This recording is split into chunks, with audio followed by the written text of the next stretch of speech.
Dear students, आज हम start करेंगे एल्डोल कंडेंसेशन। ये एल्डोल कंडेंसेशन काफ़ी इम्पॉर्टेंट रिएक्शन होती है और हमारे यहाँ बीएससी सेकेंड ईयर और एमएससी प्रीवियस में दोनों के सिलेबस में ये आती है। अब ये एल्डोल कंडेंसेशन होता क्या है? इसमें एक्चुअली हम कोई भी कार्बोनिल कंपाउंड लेते हैं, जनरली एल्डिहाइड या कीटोन। तो इसका अगर हम एक बार स्टेटमेंट देखें कि व्हेन एल्डिहाइड और ketones having at least one alpha hydrogen are treated with dilute alkali और acids, they form beta hydroxy carbonyl compounds which are known as aldols, and this reaction is known as aldol reaction और aldol addition reaction। होता क्या है, हमने इसमें दो carbonyl compounds ले लिए, जैसे यहाँ पर हमने दोनों एल्डिहाइड्स ले रखे हैं, लेकिन इसमें यह शर्त होती ये है कि किसी एक के पास हम एक अल्फा हाइड्रोजन जरूर होना चाहिए। अब वो अल्फा हाइड्रोजन क्या होगा? जैसे अगर हम CH3CH अल्फा हाइड्रोजन पहले देखते हैं क्या होता है। देखिए, अगर हम कोई एल्डिहाइड ले रहे हैं, ये suppose CH3C double bond O और ये H, तो ये हो गया कार्बोनिल ग्रुप। कार्बोनिल ग्रुप से अटैच्ड जो कार्बन होता है this is called alpha carbon, और इस अल्फा कार्बन से जितने भी हाइड्रोजन अटैच हैं, जैसे यहाँ पर 3 हाइड्रोजन अटैच हैं, तो इट मीन्स इसके पास 3 अल्फा हाइड्रोजन है। तो यानी अल्फा कार्बन होना बहुत ज़रूरी है। जैसे अगर हम कीटोन देखें, कीटोन के पास क्या होगा?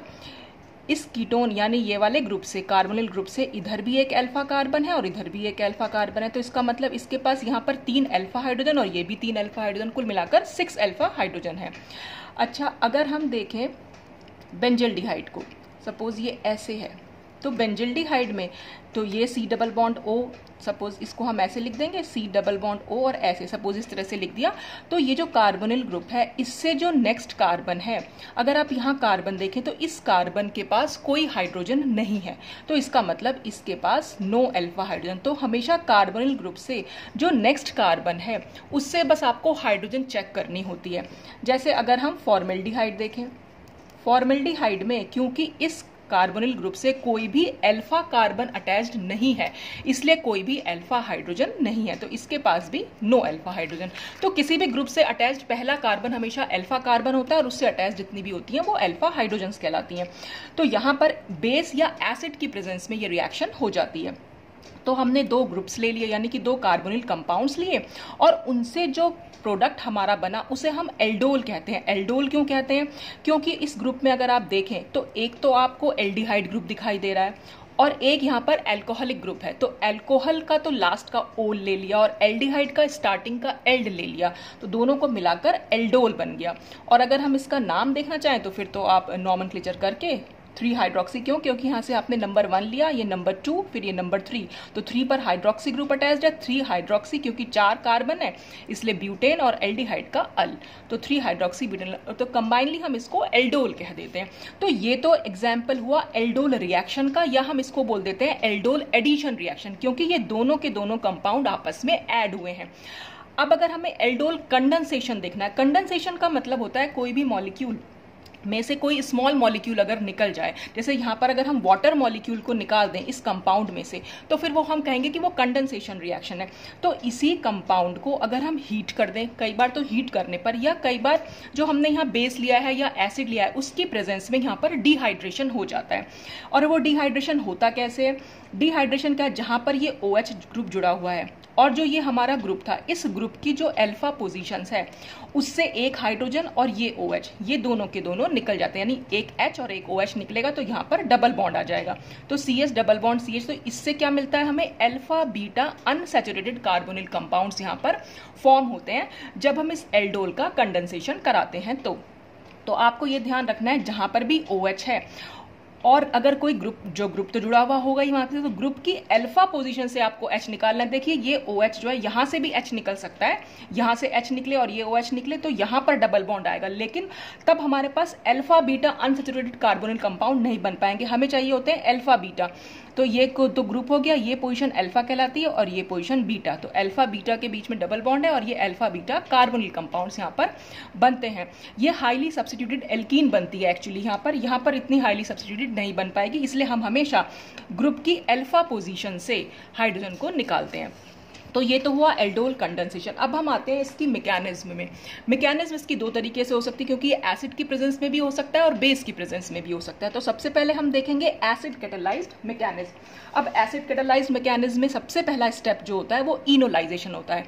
हमने 2 एल्डिहाइड के मॉलिक्यूल लिए थे, तो पहला एल्डिहाइड का मॉलिक्यूल हमने लिया और यहाँ पर एसिड कंडीशन है, तो यहाँ पर H+ भी लिखा हो सकता है या डाइल्यूट H2SO4 कुछ भी लिखा हुआ आ सकता है, मतलब कोई भी एसिड अगर लिखा हुआ आएगा तो H+ है यहाँ पर। और इस ऑक्सीजन के पास अगर हम देखें तो यहाँ पर इसके पास लोन पेयर ऑफ इलेक्ट्रॉन्स हैं, तो ये ऑक्सीजन क्या करेगा, इसको लोन पेयर ऑफ इलेक्ट्रॉन दे देगा और यहाँ पर OH हो जाएगा। और ऑक्सीजन ने क्योंकि अपने इलेक्ट्रॉन्स इसको दिए तो ऑक्सीजन पर आएगा पॉजिटिव चार्ज, यानी हम ये कह सकते हैं इस कंपाउंड का प्रोटोनेशन हो जाएगा। और ये कंपाउंड का प्रोटोनेशन होने के बाद क्या होगा कि यहाँ से देखो, ये CH3 को मैं ऐसे भी लिख सकती हूँ कि CH2 और नीचे हमने लगा दिया H, तो ये जो H है यहाँ से ये निकल जाएगा और ये डबल बॉन्ड जो है यहाँ पर शिफ्ट हो जाएगा। तो इससे क्या फायदा होगा, और ये H+ हमें वापस मिल जाएगा। तो यहाँ पर क्या हो गया, ये इनोलाइजेशन हो गया। यहाँ पर हमारा एल्डिहाइड था, ये एल्डिहाइड की इनोलिक फॉर्म कहलाती है, तो हमारा ये इनोलाइजेशन हुआ एस्टल्डिहाइड का। अब सेकंड स्टेप में क्या होगा, सेकंड स्टेप होता है न्यूक्लियोफिलिक एडिशन। अब ये न्यूक्लियोफिलिक एडिशन क्यों बोल रहे हैं हम इसे, मान लीजिए ये CH2 डबल बॉन्ड है अगर हम, तो अगर हम इसको यहाँ पर डबल बॉन्ड को यहाँ शिफ्ट कर दें तो CH2 के ऊपर नेगेटिव चार्ज आ जाएगा, तो ये पूरा ग्रुप जो है अब वो न्यूक्लियोफाइल की तरह काम करेगा।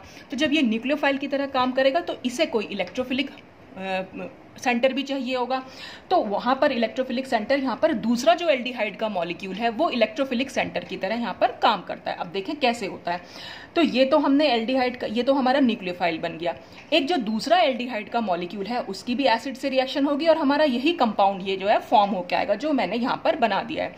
तो ये जो प्रोटोनेशन हुआ, मतलब एक एल्डिहाइड का प्रोटोनेशन हो गया और एक एल्डिहाइड को हमने उसकी जो है इनोल फॉर्म में बना लिया था। तो अब क्या होगा यहाँ पर, अगर ये क्योंकि ऑक्सीजन पर पॉजिटिव चार्ज है, तो ऑक्सीजन का पॉजिटिव चार्ज खत्म करने के लिए ये तो जो है ऑक्सीजन पर बॉन्ड शिफ्ट होगा, तो इस कार्बन पर आएगा पॉजिटिव चार्ज। तो ये जो कंपाउंड है, यानी ये वाला जो ग्रुप है हमारा, अब ये इलेक्ट्रोफाइल की तरह काम करेगा और ये डबल बॉन्ड हम यहाँ पर शिफ्ट कर देंगे। तो इस डबल बॉन्ड को से यहाँ बॉन्ड बनाने का मतलब ये हुआ कि चाहे तो आप इसको इस तरह से दिखा दीजिए, चाहे इस डबल बॉन्ड को यहाँ पर शिफ्ट करके इस पर नेगेटिव चार्ज बना दीजिए, तो इस पर नेगेटिव और इस पर पॉजिटिव, तो दोनों के बीच में बॉन्डिंग हो सकती है। तो आप किसी भी तरह इसको शो कर सकते हैं, चाहे तो डबल बॉन्ड को यहाँ शिफ्ट कर दीजिए, चाहे इस डबल बॉन्ड को इस पर शिफ्ट करके यहाँ नेगेटिव चार्ज दिखा दीजिए। अब क्या होगा, इस कार्बन और इस कार्बन के बीच में बॉन्ड बन जाएगा, तो ये और ये बॉन्ड तो यहाँ पर शिफ्ट हो चुका है, तो इसका पॉजिटिव चार्ज खत्म हो जाएगा। तो हमने ये CH3CHOH लिखा और इस C और ये CH2 के बीच में यहाँ पर एक बॉन्ड बन गया, और ये डबल बॉन्ड क्योंकि यहाँ शिफ्ट हुआ था इस कार्बन कार्बन के बीच में, तो अब ये सिंगल बॉन्ड हो जाएगा। तो इस तरह से एल्डोल एडिशन प्रोडक्ट हमें यहाँ पर मिल जाता है। अब नेक्स्ट स्टेप में कंडेंसेशन होना है, तो इसलिए यहाँ पर हम डिहाइड्रेशन दिखाएंगे। तो यही हमने अपना पूरा का पूरा ग्रुप लिया। अब यहाँ पर कैसे होता है, एसिड की प्रेजेंस में अगर डिहाइड्रेशन हो जाए तो सिंपल हीटिंग करा दीजिए, क्योंकि यहाँ पर एसिड प्रेजेंट है। तो एसिड की प्रेजेंस में क्या होगा, एसिड की प्रेजेंस में क्योंकि यहाँ पर H+ है, अब ये जो ऑक्सीजन है इसके पास लोन पेयर है, ये इसको अपना लोन पेयर दे देगा और यहाँ पर आ जाएगा OH2, यानी ये H जो है यहाँ पर जाकर ऐड हो जाएगा। अच्छा, यहाँ पर C डबल बॉन्ड O भी है। पहले हमने क्या करा था, इस ऑक्सीजन से H+ को जोड़ा था। तो आपके दिमाग में ये क्वेश्चन आ सकता है कि भाई H+ यहाँ पर क्यों नहीं ऐड हुआ, तो उसके लिए हमें डोनर एबिलिटी देखनी होती है। कभी भी जब C डबल बॉन्ड O है और COH है, तो इस OH की डोनर एबिलिटी इसके कंपैरिजन में ज्यादा होती है, क्योंकि ये sp3 ऑक्सीजन है और ये sp2 ऑक्सीजन है। sp3 ऑक्सीजन की डोनर एबिलिटी ज्यादा होती है क्योंकि उसमें S करेक्टर जो है कम होता है, तो इसलिए जो ये H+ है ये इस OH से जाकर ऐड हुआ। अब यहाँ पर ये OH2 और O ने क्योंकि अपने इलेक्ट्रॉन्स दिए हैं, इसलिए उस पर आ जाएगा पॉजिटिव चार्ज। नेक्स्ट स्टेप में क्या होगा, नेक्स्ट स्टेप में इसमें यहाँ से H निकलेगा, यानी कि ये H इस तरह से निकलेगा और ये OH2 इस तरह से निकल जाएगा। तो आप इसको कैसे समझ सकते हैं, अगर H यहाँ से निकलेगा तो H+ की फॉर्म में निकलेगा, तो H+ की फॉर्म में निकलेगा तो इस कार्बन पर आ जाएगा नेगेटिव चार्ज, और यहाँ से OH2 निकला यानी इलेक्ट्रॉन्स लेके निकलेगा इस तरह यहाँ पर, तो इस पर आ जाएगा पॉजिटिव चार्ज। तो ये पॉजिटिव और ये नेगेटिव के बीच में डबल बॉन्ड आ सकता है, चाहे तो आप इसको इस बॉन्ड को शिफ्ट करके इस तरह से दिखा सकते हैं और चाहे आप इस पर नेगेटिव और पॉजिटिव चार्ज लगा के दिखा सकते हैं, तो दोनों के बीच में यहाँ पर बॉन्ड बन जाएगा। तो ये हमारा alpha beta unsaturated carbonyl compounds यहाँ पर इस तरह से फॉर्म होते हैं। तो ये थी एसिड कैटालाइज्ड इसकी मैकेनिज्म। अब हम आते हैं इसकी बेस कैटालाइज्ड मैकेनिज्म पे। बेस कैटालाइज मैकेनिज्म में देखिए क्या होगा, सबसे पहला स्टेप वही है, इनोलाइजेशन होता है। अब बेस क्या करता है, बेस का क्या काम होता है, एसिडिक प्रोटॉन को निकालना और कार्बोनिल ग्रुप से कोई भी अल्फा कार्बन पर जो भी अल्फा हाइड्रोजन होती है वो ज्यादा एसिडिक होती ही है, तो ये वाला हाइड्रोजन यहाँ से निकल जाएगा और ये हाइड्रोजन निकलने के बाद ये इनोलेट आयन बन जाएंगे। देखिए जब यहाँ से H निकलेगा तो CH2 पे आएगा नेगेटिव चार्ज, और ये नेगेटिव चार्ज को अगर मैं यहाँ शिफ्ट करा दूं और ये चार्ज चला जाएगा फिर ऑक्सीजन पर, तो इस तरह से ये इनोलेट आयन जो है फॉर्म हो जाते हैं, यानी इस कंपाउंड का इनोलाइजेशन यहाँ पर हो जाता है और जो H निकलेगा वो इस बेस के साथ मिलकर यहाँ वाटर बना लेता है। अब नेक्स्ट स्टेप, इसमें भी फिर से न्यूक्लियोफिलिक एडिशन होगा, क्योंकि ये हमारा पूरा नेगेटिव चार्ज है इसके ऊपर, तो ये न्यूक्लियोफाइल की तरह काम करेगा। और जो दूसरा एस्टल्डिहाइड का मॉलिक्यूल है वो इलेक्ट्रोफाइल की तरह काम करेगा। कैसे, C डबल बॉन्ड O में अगर ये बॉन्ड यहाँ शिफ्ट करा दिया जाए तो ऑक्सीजन पर आएगा नेगेटिव चार्ज और कार्बन पर आएगा पॉजिटिव चार्ज, फिर से ये बॉन्ड इस पर शिफ्ट हो जाएगा। तो चाहे तो आप बॉन्ड को शिफ्ट होता हुआ दिखा दीजिए, चाहे आप इसे यहाँ शिफ्ट करके नेगेटिव चार्ज और पॉजिटिव के बीच में बॉन्ड बना दीजिए। तो फिर और देखिए यहाँ पर क्या होगा, क्योंकि ये बॉन्ड यहाँ शिफ्ट हुआ है तो इस पर आ जाएगा पॉजिटिव चार्ज, तो इसके पॉजिटिव चार्ज को दूर करने के लिए ये जो है नेगेटिव चार्ज यहाँ पर शिफ्ट करेगा। तो इस तरह से यहाँ ये तो ऑक्सीजन पर नेगेटिव चार्ज आ गया, बाकी सब कुछ हमने जोड़ के बना दिया। अब क्या होगा, removal of proton from base. Base ने जो सबसे शुरू में H+ लिया था और वाटर बनाया था, तो इस वाटर से H+ वापस जाएगा कहाँ पर, इस O नेगेटिव के पास, क्योंकि नेगेटिव को अपना न्यूट्रलाइज तो होना ही पड़ेगा। कोई भी चार्ज स्पीशीज है वो अपना चार्ज तो खत्म करेगी ही करेगी। तो हमने जब H2O के साथ इसकी रिएक्शन कराई तो H+ जो है यहाँ पहुंच जाएगा और हमारा बेस जो है वो एज इट इज वापस मिल जाएगा। फिर नेक्स्ट स्टेप में डिहाइड्रेशन होगा। अब यहाँ डिहाइड्रेशन कैसे होता है, बेस की प्रेजेंस में क्या होगा, बेस का तो क्या काम है, वो तो एसिडिक हाइड्रोजन पर ही अटैक करेगा, तो यानी ये H यहाँ पर निकल जाएगा और ये ऑक्सीजन पर यहाँ शिफ्ट हो जाएगा। तो इस तरह से ये तो वाटर बना के निकल जाता है, ये H निकलेगा और ये OH निकलेगा। ये बॉन्ड जब यहाँ शिफ्ट होगा तो यहाँ पर डबल बॉन्ड आएगा और इसका ऑक्सीजन पर आ जाएगा नेगेटिव चार्ज। फिर फाइनली क्या होगा, ये नेगेटिव चार्ज यहाँ वापस आएगा, ये बॉन्ड यहाँ शिफ्ट होगा और ये OH इस तरह से यहाँ निकल जाता है। तो ये जो इनोलेट आयन बनते हैं इसकी हेल्प से ये OH आयन जो है वो बाहर निकल जाते हैं और फिर फाइनली जो हमारा कंपाउंड बन के आएगा वो अल्फा बीटा अनसैचुरेटेड कंपाउंड्स बनेंगे।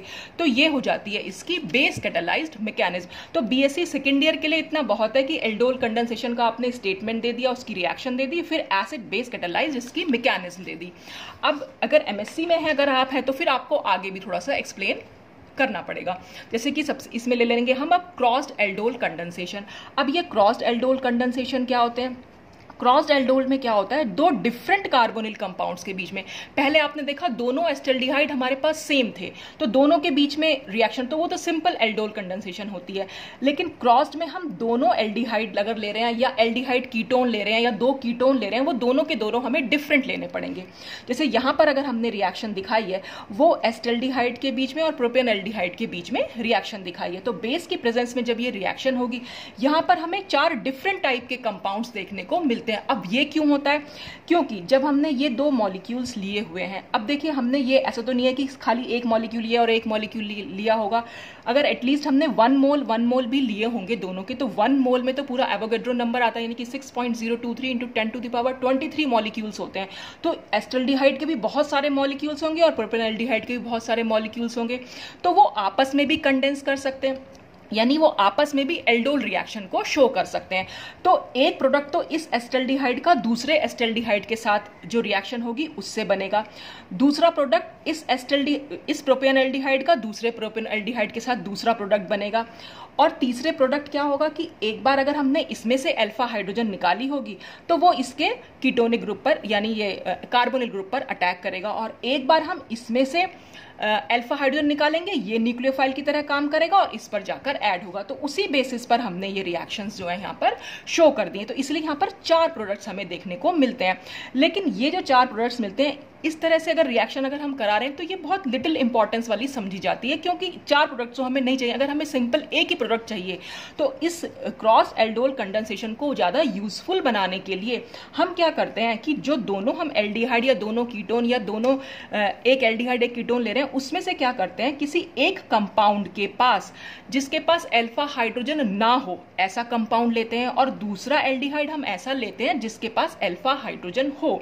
इसका फायदा ये होता है कि ये कभी भी यहां पर न्यूक्लियोफाइल की तरह काम नहीं कर पाएगा, यानी यहां से तो अल्फा हाइड्रोजन है ही नहीं, तो अल्फा हाइड्रोजन निकल भी नहीं पाएगी, इसलिए हमें यहां पर एक सिंगल प्रोडक्ट जो है वो देखने को मिलता है।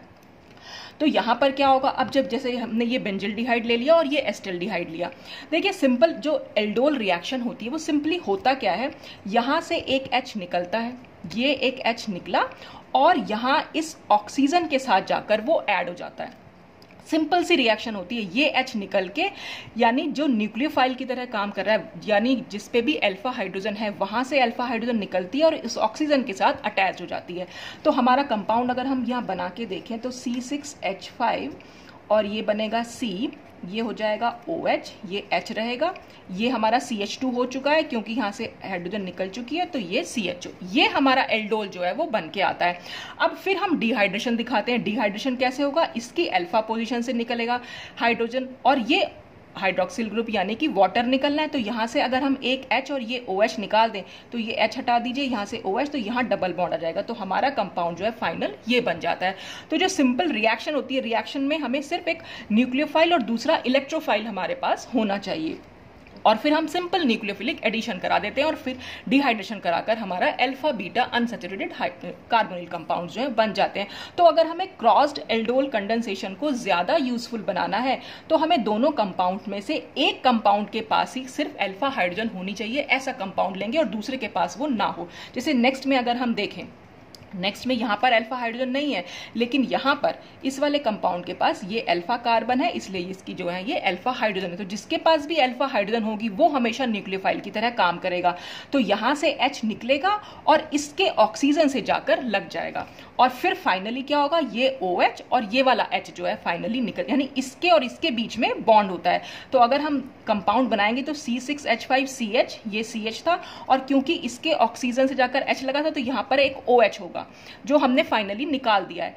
फिर ये इसके साथ बॉन्ड बनाएगा क्योंकि ये पॉजिटिव चार्ज होगा और ये नेगेटिव चार्ज होगा, क्योंकि यहाँ से एक H निकल चुका है और इसका हमने ऑक्सीजन पर बॉन्ड जो है शिफ्ट करा दिया था। तो ये CH, यहाँ पर एक H भी होगा और CH से CHO लगा हुआ है, नीचे C6H5, और फिर यहाँ से H और ये वाला OH निकला है, इसलिए यहाँ डबल बॉन्ड आया है। तो इस तरह से हमें क्रॉस्ड एल्डोल कंडेंसेशन भी देख सकते हैं अगर हमारे पास एक कंपाउंड में अल्फा हाइड्रोजन नहीं है और दूसरे कंपाउंड में है। नेक्स्ट है इसमें stereo selective aldol reaction. Stereo selectivity भी इसकी काफी इंपॉर्टेंट है। देखिए यहाँ पर क्या होगा, हम स्टीरियो सिलेक्टिव इसको कैसे बोल सकते हैं कि स्टीरियो सिलेक्टिव का मतलब है जब हमारे पास एक मेजर प्रोडक्ट बनता है और एक माइनर प्रोडक्ट बनता है। देखिए जैसे यहाँ पर हमने एक रिएक्शन करा रखी है, हमने ये बेंजिल्डिहाइड लिया हुआ है और एक ये कीटोन ले रखा है, ये एक अनसिमेट्रिकल कीटोन है। अनसिमेट्रिकल कीटोन क्यों है, क्योंकि जो कार्बोनिल ग्रुप है इससे एक साइड तो सिर्फ R जुड़ा हुआ है और दूसरी साइड ये पूरा का पूरा दोनों ग्रुप जो है वो डिफरेंट है, तो ये अनसिमेट्रिकल कीटोन है। अनसिमेट्रिकल कीटोन की ये प्रॉपर्टी होती है कि वो दो टाइप के इनोलेट्स बनाते हैं, Z इनोलेट और E इनोलेट। ये तो हम अभी खैर बाद में डिस्कस करेंगे। देखिए यहाँ पर एक्चुअली हुआ क्या, LDA क्या होता है, एक बेस होता है, लिथियम डाई आइसोप्रोपाइल एमाइड। इसका अगर आप स्ट्रक्चर भी देखना चाहें तो मैं बना दूंगी। यहाँ पर ये N हो गया और यहाँ पे लिथियम प्लस ये ऐसे और ये ऐसे, तो इस तरह से ये लिथियम डाई आइसोप्रोपाइल एमाइड। अब इसमें क्या होगा, यहाँ पर बेस का क्या काम है, बेस को तो एसिडिक हाइड्रोजन चाहिए होती है, तो बेस यहाँ पर क्योंकि दो हाइड्रोजन हमारे पास हैं, एक हाइड्रोजन को यहाँ से निकाल लेगा। जब एक हाइड्रोजन यहाँ से निकलेगी तो यहाँ पर आ जाएगा नेगेटिव चार्ज, और ये नेगेटिव चार्ज अब क्योंकि न्यूक्लियोफाइल की तरह काम करेगा तो ये ऑक्सीजन के ऊपर शिफ्ट हो जाएगा। ये पूरा कंपाउंड जो है वो इलेक्ट्रोफाइल की तरह काम करेगा और ये नेगेटिव चार्ज यहाँ जाकर इससे अटैच हो जाएगा, और जो ये H निकली थी, ये H हाइड्रोजन जो निकला था वो इस H, क्योंकि O पे नेगेटिव चार्ज आ गया तो H यहाँ पर जाकर जुड़ जाएगा। तो वही हमने यहाँ दिखा दिया है, C6H5 CHOH और ये वाला हमारा ग्रुप, और ये R डबल डैश इससे जुड़ा ही हुआ है और इससे डबल बॉन्ड O R जुड़ा है। तो इस कार्बन और इस कार्बन के बीच में जो बॉन्डिंग हुई है, तो हमें यहाँ पर क्या चीज देखनी है, ये जो दोनों कार्बन हमारे बने हैं ये हमारे कायरल कार्बन बने हैं। अब हमें यहाँ पर इस OH की और इस R डबल डैश की, इस वाले ग्रुप की और इस वाले ग्रुप की, सिर्फ ये देखना है कि ये आपस में सिन होंगे या एंटी होंगे, यही इसकी स्टीरियो सिलेक्टिविटी है। तो हमें सबसे पहले यहाँ पर इनोलेट्स बना के देखने होते हैं। तो LDA यहाँ पर इनोलेट बनाएगा, क्योंकि नेगेटिव चार्ज अगर यहाँ से H+ अगर यहाँ से निकला तो नेगेटिव चार्ज यहाँ शिफ्ट हो जाएगा और ये ऑक्सीजन पर चला जाएगा। तो यहाँ डबल बॉन्ड आ जाएगा, जैसे मैं अभी आगे आपको दिखा दूंगी बनाकर। तो वो Z, अगर Z इनोलेट बन रहे हैं तो वो हमेशा सिन प्रोडक्ट देते हैं, और सिन प्रोडक्ट का मतलब ये होता है कि OH और R दोनों ही सेम प्लेन में होंगे। अगर हमने इसे अबव द प्लेन बनाया है तो हम इसे भी अबव द प्लेन बनाएंगे, इसे बिलो द प्लेन बनाया तो हम इसे भी बिलो द प्लेन बनाएंगे। फिर अगर वो E इनोलेट, क्योंकि ये जो अनसिमेट्रिकल कीटोन है ये दो टाइप के इनोलेट बनाता है, Z इनोलेट और E इनोलेट। तो E इनोलेट क्या करेगा, वो हमेशा एंटी प्रोडक्ट बनाता है, यानी अगर हम एक को अबव द प्लेन दिखाएंगे तो दूसरा हमें बिलो द प्लेन दिखाना पड़ेगा। तो अब हम देखते हैं कि वो Z और E इनोलेट होते क्या हैं। तो ये हमारा अनसिमेट्रिकल कीटोन था। LDA ने यहाँ से एक हाइड्रोजन को निकाल लिया, तो यहाँ पर आ गया नेगेटिव चार्ज। ये नेगेटिव चार्ज को यहाँ पर सपोज हमने ये H यहाँ से निकाला, और जो ये नेगेटिव चार्ज था इसको हमने यहाँ शिफ्ट कर दिया और ये यहाँ पर चला गया। ऑक्सीजन के ऊपर जैसे ही नेगेटिव चार्ज आया LDA में, क्योंकि पॉजिटिवली चार्ज स्पीशीज लिथियम है, वो लिथियम जो है यहाँ जाकर जुड़ जाएगा। ये लिथियम जुड़ गया और ये ऑक्सीजन हमने, और यहाँ इस कार्बन और इस कार्बन के बीच में डबल बॉन्ड है, वो हमने डबल बॉन्ड शो कर दिया। एक R डबल डैश हमने ऊपर दिखा दिया, क्योंकि एक H निकल चुका है, अभी एक H बचा है, तो वो H हमने यहाँ शो कर दिया और ये R एज इट इज बना दिया। तो ये तो हमारा हुआ Z इनोलेट। अब हम इसको Z क्यों बोल रहे हैं, उसके लिए हम नंबरिंग करेंगे डबल बॉन्ड से। अब जब भी कभी यहाँ ऑक्सीजन से कुछ भी मेटल जुड़ा हुआ हो, आपको हमेशा उसे नंबर 1 देना है, बस ये ध्यान रखिएगा। तो जब ये नंबर 1 है तो ऑब्वियसली ये नंबर 2 हो जाएगा। और यहाँ पे R डबल डैश और H में हम किसको, क्योंकि हम इसमें ना क्या कर रहे हैं कि इसको प्रायोरिटी दे रहे हैं, और इसमें R और H में प्रायोरिटी हम R को देंगे, जाहिर सी बात है। तो ये 1 हो जाएगा और ये 2 होगा। तो आपने देखा 1-1 नंबर वाले ग्रुप्स डबल बॉन्ड से सिमिलर साइड पर प्रेजेंट हैं, इसलिए हम कहेंगे कि ये Z इनो, जब वो सिमिलर साइड पर प्रेजेंट होते हैं तो वो हमेशा Z इनोलेट यानी सिस इनोलेट वहां पर बनते हैं। और अगर ये दोनों की पोजीशन तो सेम रहेगी, हमने यहां दिखा दी। अब ये R डबल डैश नीचे भी तो हो सकता है भाई, यहाँ पर तो हमें नहीं पता चल रहा है कि ये ऊपर है कि नीचे है, तो हम इसको ऊपर भी दिखा सकते हैं, नीचे भी दिखा सकते हैं। तो हमने अगर R डबल डैश को नीचे दिखा दिया तो ये तो 1 और ये 2 ही रहेगा, यहाँ पर ये 1 और ये 2 होगा। अब क्या है, 1-1 वाले ग्रुप डबल बॉन्ड के ऑपोजिट साइड्स पर हैं, यानी कि सिमिलर नंबर वाले ग्रुप्स जब डबल बॉन्ड के ऑपोजिट साइड पर होंगे तो ऐसे टाइप के इनोलेट जो होते हैं वो E इनोलेट यानी कि ट्रांस इनोलेट कहलाते हैं। तो जब भी कभी Z इनोलेट होगा, अब हमने रिएक्शन यहाँ तो इनोलेट तो बना लिया, जब कभी Z इनोलेट बनेगा तो जब वो इसके साथ रिएक्ट करेगा तो हमेशा सिन प्रोडक्ट देगा, यानी कि ये Z इनोलेट हम दिखा रहे हैं। अब हम इसमें क्या दिखा सकते हैं, ये तो यहाँ शिफ्ट कर गया, ऑक्सीजन पर चला गया, और ये जो डबल बॉन्ड है ये यहाँ पर मूव कर गया। तो अब रिएक्शन यहाँ पर तो हमने सिंपल यहाँ से शुरू करें अगर हम बनाना तो C6H5 तो हमारा एज इट इज है, ये बॉन्ड बनाया, ये कार्बन हमने यहाँ पर शो कर रखा है, कार्बन ये ऑक्सीजन पर नेगेटिव चार्ज आया है, और इस नेगेटिव चार्ज से जो भी हमारा हाइड्रोजन यहाँ से निकला था, ये वाला जो प्रोटॉन निकला था वो यहाँ जाकर जुड़ जाएगा, तो हमने यहाँ पर शो कर दिया। एक H यहाँ पर ऑलरेडी है जो हमने शो नहीं कर रखा है, ठीक है। उसके बाद क्या होगा, ये बॉन्ड यहाँ इससे बनेगा, तो ये बॉन्ड हमने ये वाला कार्बन शो कर रखा है, इस कार्बन से एक R डबल डैश है तो वो हमने R डबल डैश यहाँ बना दिया। और फिर हम देखेंगे क्योंकि डबल बॉन्ड तो शिफ्ट हो चुका है, अब ये सिंगल बॉन्ड बन जाएगा, ये हो गया सिंगल बॉन्ड, और ये ऑक्सीजन का जो नेगेटिव चार्ज है ये अब यहाँ पर बॉन्ड बनाने आ जाएगा, क्योंकि जब ये डबल बॉन्ड यहाँ शिफ्ट होगा तो इस पर आ जाएगा पॉजिटिव चार्ज, इसके पॉजिटिव चार्ज को दूर करने के लिए यहाँ पर बॉन्ड आया। तो जब ये डबल बॉन्ड हो, यहाँ पर जब नेगेटिव चार्ज खत्म हो जाएगा तो ये लिथियम प्लस यहाँ से हट जाएगा और ये हमारा R। तो जब इन दोनों की स्टीरियो हम चेक करेंगे तो ये हमेशा हमारे सिन प्रोडक्ट यहाँ पर बन के आता है। और ऐसे ही अगर हम E इनोलेट लेंगे तो यहाँ पर क्योंकि R डबल डैश हमारा अब की बार नीचे की साइड हमने दिखा रखा है, तो ये हमारे जो बनाएंगे हमेशा वो एंटी प्रोडक्ट बनाते हैं। तो आप ये हमेशा याद रखिएगा कि Z इनोलेट जो होते हैं वो हमेशा सिन प्रोडक्ट देते हैं और E इनोलेट जो होते हैं एंटी प्रोडक्ट देते हैं। तो जनरली जितनी सारी रिएक्शंस हम चेक करी जाती हैं गई या फिर उनमें देखा गया कि जो सिन प्रोडक्ट थे वो एज अ मेजर प्रोडक्ट बन के आए थे और ये माइनर प्रोडक्ट बन के आए थे। अच्छा, अब ये कैसे हम डिसाइड करते हैं कि हमारा ये Z इनोलेट जो ये जो ग्रुप्स हैं ये किस तरीके से काम करेंगे, जेड इनोलेट बनेगा मेजर या ई इनोलेट बनेगा मेजर, तो वो डिसाइड करता है ये OLI, ये R और ये R', ये तीनों ग्रुप्स जो हैं वो डिसाइड करते हैं कि ये जेड इनोलेट बनेगा या ई इनोलेट बनेगा। मतलब मेजर की तरह बनते तो दोनों ही है, एक मेजर बनता है दूसरा माइनर बनता है। जैसे अब फॉर एग्जांपल हम ये नेक्स्ट रिएक्शन देख लेते हैं। यहाँ पर हमने ये रिएक्शन लिख रखी है, LDA लिया हुआ है। LDA क्या करेगा, यहाँ से एक हाइड्रोजन को रिमूव करेगा। ये हाइड्रोजन जब यहाँ से निकलेगी तो यहाँ आएगा नेगेटिव चार्ज, ये नेगेटिव चार्ज यहाँ शिफ्ट करेगा और ये ऑक्सीजन पर जाएगा। ऑक्सीजन पर जैसे ही नेगेटिव चार्ज आएगा, लिथियम जो है यहाँ जाकर जुड़ जाएगा। तो हमारे पास ये जेड इनोलेट ही बना। क्यों, ये ई इनोलेट क्यों नहीं बन सकता, यहाँ पर सिर्फ जेड ही बन सकता है। क्यों नहीं बन सकता ई इनोलेट, क्योंकि अगर आप यहाँ देखें ये टर्शरी ब्यूटाइल ग्रुप है, बहुत ही बल्की ग्रुप है। अगर हम Me को नीचे बनाएंगे तो इस Me में और इसमें बहुत ज्यादा स्टेरिक हिंड्रेंस होगी, यानी रिपल्शन हो जाएगा यहाँ पर। तो जब रिपल्शन होगा, स्टेरिक हिंड्रेंस होगी, तो इसलिए ये Me जो है वो ऊपर चला जाता है। तो जब ये ऊपर जाएगा तो जो यहाँ पर H बचा है वो H को हम यहाँ शो कर सकते हैं। तो इसको तो हमें नंबर 1 देना है, ये नंबर 2, ये नंबर 1 और ये नंबर 2। तो आप देख रहे हैं यहाँ पर ये जेड इनोलेट ही बनेगा। फिर से हम इसकी C6H5CHO से रिएक्शन करा देंगे तो जेड इनोलेट तो हमेशा सिन एल्डोल देते ही हैं, वो हमने यहाँ पर सिन एल्डोल बता दिया।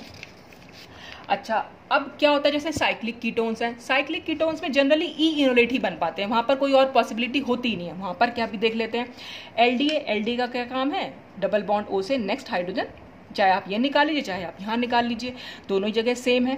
तो यहाँ निकाली, ये यहाँ पर आया नेगेटिव चार्ज, ये नेगेटिव चार्ज हमने यहाँ शिफ्ट किया और ये ऑक्सीजन को हमने यहाँ दिखा दिया। तो ऑक्सीजन पर नेगेटिव चार्ज आया, लिथियम प्लस और यहाँ पर पॉजिटिव। अब ये ई इनोलेट कैसे बना, देखिए यहाँ पर एक H भी है, तो इसको तो हमने नंबर 1 दिया और ये हो गया नंबर, डबल बॉन्ड से ये 1 हो गया, ये 2 हो गया। डबल बॉन्ड से जो नीचे जा रहा है उसको हम 1 देंगे और H को हम हमेशा 2 दे देंगे। तो अब 1-1 वाले क्या है, दोनों ऑपोजिट साइड है, इसलिए ये ई इनोलेट बना। और फिर जब हम इसकी रिएक्शन कराएंगे ये बेंजल्डिहाइड से, तो हमारे पास एंटी एल्डोल बनेगा। अब इसको हम एंटी कैसे दिखा सकते हैं, देखिए हमें क्या करना होता है, इस कार्बन की और इस कार्बन की तो स्टीरियो दिखानी है। इस कार्बन से जो ऑक्सीजन है उससे H जुड़ गया है, तो अगर आपने यानी इसके बाद ये कार्बन हमें शो करना है, तो ये कार्बन हमने यहाँ शो कर रखा और इससे OH और आगे हमारा C6H5। तो अगर हमने इसको बिलो द प्लेन दिखाया है तो इस वाले बॉन्ड को हमें अबव द प्लेन दिखाना पड़ेगा। या तो आप इसको ऐसे दिखा दीजिए अबव द प्लेन, और अगर आप इसको सिंपल बनाना चाहें तो आप हाइड्रोजन को, क्योंकि यहाँ पर एक हाइड्रोजन भी तो बची होती है, तो जो ये हाइड्रोजन यहाँ पर हमने शो कर रखी है इसको आप बिलो द प्लेन दिखा दीजिए। तो इससे ये अपने आप से कंफर्म हो जाएगा कि जो ये नीचे वाला बॉन्ड है ये अबव द प्लेन है। तो यानी दोनों के दोनों ग्रुप्स जो हैं वो एक दूसरे से एंटी हैं, तो इसलिए यहाँ पर ये एंटी एल्डोल बना। तो अब अगर हम ये चेक करें कि हमें कैसे मालूम पड़ेगा कि कब Z बनेगा मेजर, कब E बनेगा, तो उसके लिए कुछ कंडीशंस हैं।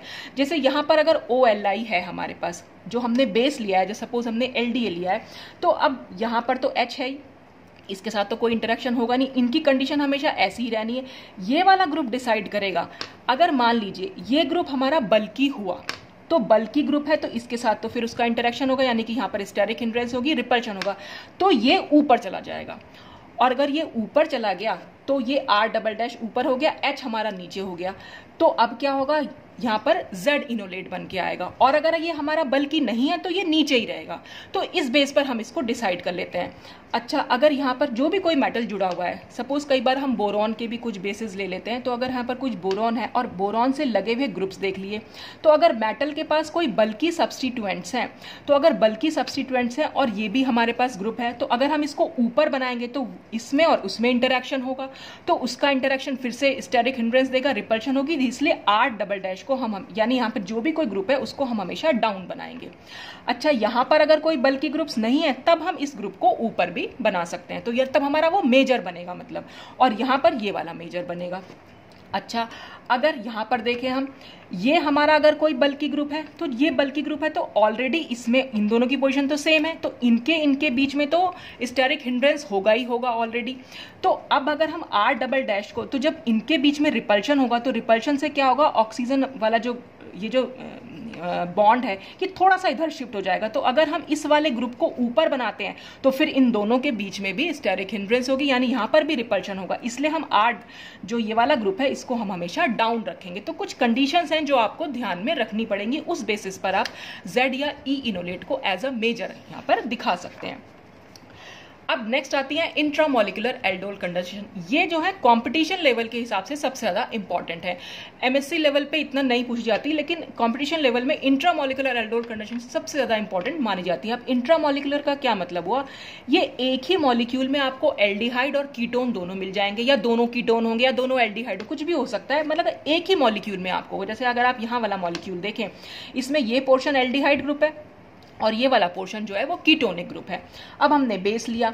अब यहाँ पर सिचुएशन ये आती है कि बेस को तो अल्फा हाइड्रोजन यानी कि एसिडिक हाइड्रोजन चाहिए। देखिए अब एसिडिक हाइड्रोजन देखिए यहाँ पर भी है, डबल बॉन्ड O से यानी कार्बोनिल ग्रुप से जो नेक्स्ट अल्फा कार्बन होता है उससे जो भी हाइड्रोजन अटैच होती है वो एसिडिक होती हैं। तो ये भी एसिडिक है, इस डबल बॉन्ड से इधर वाली भी एसिडिक है और ये भी, यानी कि इसके पास तीन टाइप की एसिडिक हाइड्रोजन है। अब ये कौन सी निकालेगा, तो उसके लिए अगर सबसे अच्छी चीज क्या है, अगर आपके पास एल्डिहाइड और कीटोन दोनों हैं तो आप कीटोन में से हमेशा, ये ध्यान रखिएगा, कीटोन में से हमेशा एसिडिक हाइड्रोजन को निकालेगा। क्यों, उसका क्या रीजन है, क्योंकि देखिए अगर कीटोन में से एसिडिक हाइड्रोजन निकली तो वो तो न्यूक्लियोफाइल की तरह काम, क्योंकि हाइड्रोजन निकलेगा तो यहाँ पर नेगेटिव चार्ज आएगा, तो ये एज अ न्यूक्लियोफाइल काम करेगा। और फिर ये न्यूक्लियोफाइल क्या करता है, इसका क्या काम होता है, एल्डिहाइड की कार्बन पर अटैक करना, तो ये यहाँ कार्बन पर अटैक कर देगा। जैसे क्यों करेगा, क्योंकि ये ऑक्सीजन पर अगर हम यहाँ शिफ्ट करा देंगे तो कार्बन पर आएगा पॉजिटिव चार्ज। तो एल्डिहाइडिक कार्बन जो है वो जो है इलेक्ट्रोफाइल की तरह काम करेगी। तो हमेशा यही होता है कि जो कीटोन की कार्बन होती है, ये वाली कीटोन का जो ये हाइड्रोजन है, इसको हम हमेशा निकालते हैं। देखिए अगर मैं आपको ऐसे भी समझाऊं, सपोज हमारे पास ये कीटोन है, ये CH3 और ये CH3, और यहां पर अगर हम ले लें एस्टल्डिहाइड, अब हमें सिर्फ ये देखना है कि ज्यादा इलेक्ट्रोफिलिक कार्बोनिल कार्बन कौन सी है। तो ज्यादा इलेक्ट्रोफिलिक, सपोज हमने दोनों में ही हमारा बॉन्ड शिफ्ट हो रहा है तो इस पर पॉजिटिव चार्ज आ रहा है, तो आप यहां देख रहे हैं जो कीटोन की कार्बन है इस पर क्योंकि दो मिथाइल ग्रुप जुड़े हुए हैं, दोनों मिथाइल ग्रुप क्या प्लस आई इफेक्ट के कारण इस कार्बन के पॉजिटिव चार्ज को कम कर देंगे, यानी कि ये कार्बन हमारी लेस इलेक्ट्रोफिलिक होगी। और यहां पर क्योंकि एक ही मिथाइल ग्रुप है तो इसके कंपैरिजन में ये मोर इलेक्ट्रोफिलिक होती है। और एल्डिहाइडिक कार्बन जो होती है वो हमेशा मोर इलेक्ट्रोफिलिक होती है एसीटोन के या कीटोन के कंपैरिजन में। रीजन यही है इसका, क्योंकि यहाँ पर दो मिथाइल ग्रुप जुड़े हुए हैं और ऊपर से यहाँ पर क्योंकि जब न्यूक्लियोफाइल यहाँ आएगा तो देखिए उसको स्टेरिक हिंड्रेंस भी यहाँ पर क्रिएट होगी, तो क्योंकि यहाँ पर दो मिथाइल ग्रुप जुड़े हैं, जबकि यहाँ पर न्यूक्लियोफाइल इजीली अटैक कर सकता है, यहाँ पर उतनी स्टेरिक हिंड्रेंस नहीं। तो ये दो रीजन है जिसकी वजह से हम क्या करते हैं, इसको जो एल्डिहाइड कार्बन होती है इसको तो हम एज अ इलेक्ट्रोफाइल ट्रीट करते हैं और यहाँ से हम इसकी अल्फा हाइड्रोजन से यहाँ पर एसिडिक प्रोटॉन जो है वो निकाल लेते हैं। तो यहाँ पर भी हमने यही किया। अब हमारे पास क्या करना है, तो हमें ये मालूम पड़ गया कि हमारा इलेक्ट्रोफाइल कौन सा होगा, न्यूक्लियोफाइल कौन सा होगा। तो कीटोन तो हमेशा एज अ न्यूक्लियोफाइल काम करेगा और एल्डिहाइड हमेशा एज अ इलेक्ट्रोफाइल काम करेगा। अब बची कि कीटोन तो ये है, लेकिन ये वाली हाइड्रोजन निकालें या ये वाली हाइड्रोजन निकालें। तो एल्डोल कंडेंसेशन में आपको ध्यान रखना होता है, क्योंकि यहाँ पर बनेंगे फाइनल साइक्लिक कंपाउंड। तो साइक्लिक कंपाउंड देखने के लिए हमें क्या करना है, रिंग साइज देखना पड़ेगा। देखिए अगर मैंने यहाँ से हाइड्रोजन को निकाला तो हमारी ये हाइड्रोजन जो है, अब यानी ये वाला जो कार्बन है इस वाले कार्बन पर अटैक करेगा, तो हमारी कितने मेंबर की रिंग बन जाएगी, 1 2 3 4 मेंबर रिंग बन रही है। अगर हम यहां से निकालें तो ये वाला जो कार्बन है वो इस कार्बन पर अटैक करेगा, अब कितने मेंबर की बन रही है, 1 2 3 4 5 6। तो आपको चेक करना है रिंग साइज। इसमें इंट्रामोलिकुलर एल्डोल कंडेंसेशन में रिंग साइज जो है वो बहुत ज्यादा इंपॉर्टेंस रखता है। आपको हमेशा यहाँ पर 6 मेंबर्ड रिंग अगर बन रही है तो 6 मेंबर्ड रिंग बनानी है। अगर 6 मेंबर्ड ना बन रही हो तो 5 मेंबर्ड बनानी होती है, नहीं तो 3 और ये 4। तो जनरली हम 6 या 5 मेंबर्ड रिंग में ही इसको देख लेते हैं। इससे बड़ी रिंग हमें नहीं बनानी, 6 मेंबर्ड से बड़ी रिंग आपको नहीं बनानी है। अगर एक 7 मेंबर्ड बन रही है, दूसरी 6 मेंबर्ड बन रही है, तो आपको हमेशा 6 मेंबर्ड रिंग को ही प्रेफरेंस देनी है। और 6 मेंबर्ड हो, एक 5 मेंबर्ड हो, तब भी आपको 6 मेंबर्ड रिंग को ही प्रेफरेंस देनी है। तो इसका मतलब हम यहां से हाइड्रोजन को निकाल लेंगे। तो ये KOH जो है यहां से एसिडिक हाइड्रोजन को निकालेगा, तो अब इस पर आ जाएगा नेगेटिव चार्ज। अब ये नेगेटिव चार्ज को क्या करना है, ये नेगेटिव चार्ज जो है ये क्योंकि यहाँ ऑक्सीजन पर शिफ्ट करेंगे और ये यहाँ पर शिफ्ट कर जाएगा। तो हमारे पास क्या अगर हम नंबरिंग करें, नंबरिंग से ही आप रिंग बना सकते हैं, 1 2 3 4 5 6। ठीक है, आपने इस तरह से नंबरिंग कर दी। तो आपने क्या, अब मैं यहाँ पर नंबरिंग करूँ तो ये हमारा था 1 2 3 4 5 6। तो आप सबसे पहले 6 मेंबर रिंग बना लीजिए। फिर देखा कि 2 पर आपने डबल बॉन्ड O बना रखा है, तो 2 पे डबल बॉन्ड O बना लिए। 6 मेंबर वाली रिंग पर, क्योंकि अब क्या होगा, ऑक्सीजन पर नेगेटिव चार्ज आएगा, तो हमने ये ऑक्सीजन पर नेगेटिव चार्ज को दिखा दिया है, और जो इस कार्बन से H था वो हमारा H यहाँ पर अटैच्ड है। तो 1 और 6 के बीच में बॉन्ड बन गया, ये 1 और ये 6, इसके बीच में हमने बॉन्ड दिखा दिया। नेक्स्ट में क्या होगा, जो बेस ने हाइड्रोजन लिया था वो इसको हाइड्रोजन वापस कर देगा, तो यहाँ पर वो OH हो जाएगा। और उससे नेक्स्ट स्टेप में डिहाइड्रेशन होता है, OH के बगल वाला H और इस ग्रुप के अल्फा पोजीशन वाला H वो निकलता है। तो ये दोनों, ये जो H है और ये OH है, ये दोनों के दोनों यहाँ से निकल जाएंगे, और अब यहाँ पर आ जाएगा डबल बॉन्ड। तो यानी ये इस तरह से और ये ऐसे करके रिमूव हो जाएगा। तो यहाँ इन दोनों के बीच में डबल बॉन्ड। तो साइक्लिक कंपाउंड्स बनते हैं। तो सबसे पहली चीज तो आपको ये देखनी है कि एल्डिहाइड है या कीटोन है। तो एल्डिहाइड को तो आप इलेक्ट्रोफिलिक की तरह काम करेंगे, और कीटोन को आप न्यूक्लियोफाइल की तरह, यानी कि कीटोन में से ही आपको हाइड्रोजन निकालनी है। और हाइड्रोजन अगर दोनों तरफ पॉसिबल है तो आपको वो हाइड्रोजन निकालनी है जहां पर 6 मेंबर्ड रिंग या 5 मेंबर्ड रिंग बन के आ रही हो। तो यहां तो क्योंकि 4 मेंबर्ड बन रही थी और यहां से 6 मेंबर्ड, तो इसलिए हमने हाइड्रोजन को यहां से निकाला। अब देखते हैं हम नेक्स्ट एग्जाम्पल। अगर दोनों ही कीटोन है हमारे पास, तब हम क्या करेंगे। तो अगर दोनों कीटोन होते हैं तो हमारे पास कितनी हाइड्रोजन, डबल बॉन्ड से ये वाली हाइड्रोजन भी है, ये हाइड्रोजन है, डबल बॉन्ड से, सॉरी कीटोनिक ग्रुप से ये हाइड्रोजन, ये सारी जितने भी मैंने डॉट्स बनाए ये सारी की सारी एसिडिक हाइड्रोजन्स है। तो अगर आपने यहाँ से निकाल ली सपोज, तो हमारे पास क्या रिंग बनेगी, क्योंकि ये हमारी इस ऑक्सीजन वाले कार्बन पर ही तो अटैक करेगा, क्योंकि ये हम यहाँ शिफ्ट कराएंगे तो ये पॉजिटिव चार्ज आएगा। तो 1 2 3 4, यहाँ तो 4 मेंबर्ड बन रही है। यहाँ से अगर हम बनाए 1 2 3 4 5 6, ये बन रही है हमारी 6 मेंबर्ड रिंग। और अगर हम यहाँ से बनाएं तो 1 2 3 4 5 6, ये भी 6 मेंबर्ड रिंग बन रही है। तो अगर दोनों ही 6 मेंबर्ड रिंग बन रही है तब हम हमेशा थर्मो प्रोडक्ट बनाते हैं। तो आप दोनों प्रोडक्ट बना के देखिए और आप देखेंगे कौन सा इसमें प्रोडक्ट कैसे बन रहा है। देखिए सबसे पहले हमने क्या करा, सपोज हमने यहां से हाइड्रोजन को निकाल लिया, क्योंकि यहां से भी निकल सकती है और यहां से निकल सकती है, यहां से और यहां से, क्योंकि हमारे कम मेंबर वाले जो है रिंग बन रही है, तो यहां से तो हम नहीं निकालेंगे। तो सबसे पहले हमने यहां से निकाला। अब ये जो नेगेटिव चार्ज है ये कहां पर अटैक करेगा, ये इस तरह से अटैक करेगा कि ये तो ऑक्सीजन पर चला जाएगा और ये नेगेटिव चार्ज हम यहाँ पर शिफ्ट करा देंगे। तो फिर से हम नंबरिंग दे देते हैं इसको। अगर हमने नंबर 1 दिया, ये नंबर 2, ये नंबर 3, ये 4, ये 5 और ये 6, और 6 नंबर वाली ऑक्सीजन थी जिसपे ऑक्सीजन पर नेगेटिव चार्ज चला गया था, तो ये हमने इसको 6 नंबर दे दिया। 6 और 1 के बीच में बॉन्ड बना था, तो ये हमारा हो गया 1, ये 2, ये 3, ये 4 और ये 5। तो इस तरह से हमने बना लिया पूरा रिंग। ये रिंग ऑलरेडी बनी हुई थी, एक और रिंग यहाँ पर बन के आई। नेक्स्ट स्टेप में क्या होगा, वो जो बेस ने H लिया है वो H इसको वापस कर देगा, और उससे नेक्स्ट स्टेप में क्या होगा कि यहाँ से ये वाली H एक निकलेगी और ये OH, ये दोनों ग्रुप्स जो है यहाँ से निकल जाएंगे, और इस जो 1 और 6 के बीच में यहाँ पर डबल बॉन्ड आ जाएगा। वही हमने यहाँ डबल बॉन्ड शिफ्ट कर दिया। तो यहाँ आप देख रहे हैं एक फ्यूज्ड प्रोडक्ट हमारा बन के आया है। अब हम देखते हैं नेक्स्ट, इसी में अगर हम यही रिएक्शन में अगर हम यहाँ से नेगेटिव चार्ज, क्योंकि यहाँ से भी तो हाइड्रोजन निकल सकता है, यहाँ पर अगर नेगेटिव चार्ज हो, तो यहाँ पर अगर नेगेटिव चार्ज होगा तो ये क्या करेगा, इस वाले ऑक्सीजन पर अटैक करेगा और यहाँ से इस तरह से इसको निकाल देगा। तो ऑक्सीजन पर आ जाएगा नेगेटिव चार्ज। अब इस कार्बन और इस कार्बन के बीच में एक बॉन्ड बन जाएगा, तो ये हमने यहाँ पर शो कर दिया। तो हम अगर नंबरिंग करें 1, ये 2, ये 3, ये 4, ये 5 और ये 6, तो हमने क्या करा, 1, ये 2, ये 3, ये 4, ये 5 और 6। तो देख रहे हैं आप 6 वाली ऑक्सीजन के ऊपर तो नेगेटिव चार्ज है, और इससे एक ये ग्रुप भी जुड़ा हुआ है, मिथाइल ग्रुप, तो हमने यहाँ इसको मिथाइल ग्रुप को यहाँ पर जोड़ दिया। तो इस तरह से अब क्या हो जाएगा, नेक्स्ट में ये H ले लेगा और ये OH और यहाँ वाला एक H, ये दोनों निकल जाएंगे, क्योंकि हमें इस डबल बॉन्ड O से अल्फा पोजीशन वाला H चाहिए होता है, और OH के पड़ोस में भी हो तभी तो वाटर निकल पाएगा।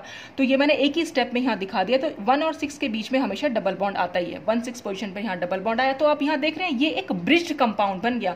तो ब्रिज प्रोडक्ट तो स्टेबल होते ही नहीं है, इसे बनाने के लिए तो हमें ब्रिज इनोलेट बनाने पड़ेंगे। ब्रिज इनोलेट पॉसिबल नहीं होते हैं, क्योंकि ब्रिजिंग पोजिशन यहाँ पर कार्बन जो है वो प्लेनर ही नहीं होती, ब्रिज पोजिशन की कार्बन प्लेनर ही नहीं होती है, तो वहाँ पर ब्रिज इनोलेट भी नहीं बन पाएंगे। और ब्रिज इनोलेट से यहाँ पर डबल बॉन्ड भी निकालना मुश्किल, डिहाइड्रेशन ही नहीं हो पाता ब्रिज पोजिशन पोजीशन से, तो ये ब्रिज पोजीशन जो है वो पॉसिबल नहीं होते। तो यहाँ पर ये जो है थर्मो प्रोडक्ट होता है और ये काइनेटिक प्रोडक्ट होता है, तो ये एज मेजर बनेगा और ये तो बनता ही नहीं है। खैर, तो यहाँ पर सिर्फ एक ही प्रोडक्ट बनेगा यहाँ पर, तो आपको दोनों से निकाल के देख लेनी है। आपको हमेशा थर्मो प्रोडक्ट यानी जो स्टेबल प्रोडक्ट है आपको वो बना के दिखाना है।